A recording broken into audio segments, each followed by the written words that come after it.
sampai diambil kembali oleh di bawah pimpinan Prabowo.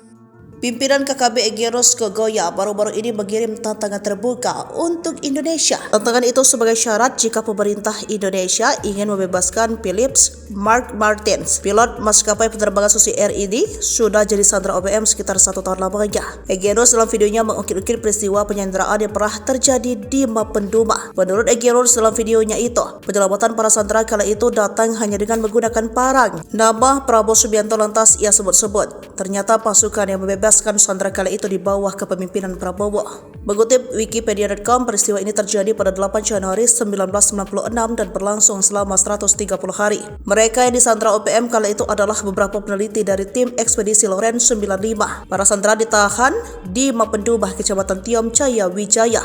Pasukan komando pasukan khusus yang dipimpin Prabowo Subianto diterjunkan ke dalam misi pembebasan sandera tersebut. Misi pembebasan sandera tersebut berakhir pada tanggal 9 Mei 1996 setelah penyerbuan ke markas OPM di Desa Geselama, Mimika. Saat operasi 2, dari 11 sandera ditemukan tewas. Puluhan tahun berlalu sedikit banyak terkuak sepak terjang pasukan khusus pimpinan Prabowo kala itu.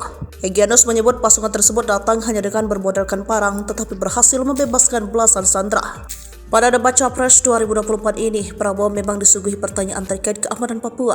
Kala itu Prabowo setuju dengan saran dari Anies Baswedan dan Ganjar Pranowo untuk mengedepankan dialog. Akan tetapi, Prabowo menambahkan bahwa ada faktor lain yang menjadikan alasan bahwa masalah di Papua tidak sesederhana dialog. Ada faktor-faktor lain, ada faktor geopolitik, ada faktor ideologi. Inilah yang masalah yang tidak gampang, kata Prabowo. Kini Prabowo tinggal menunggu waktu untuk menjadi Presiden RI. Kita berharap Pensiunan Jenderal TNI ini bisa menemukan solusi tepat mengatasi keberadaan KKB atau OPM tanpa harus memakan banyak korban.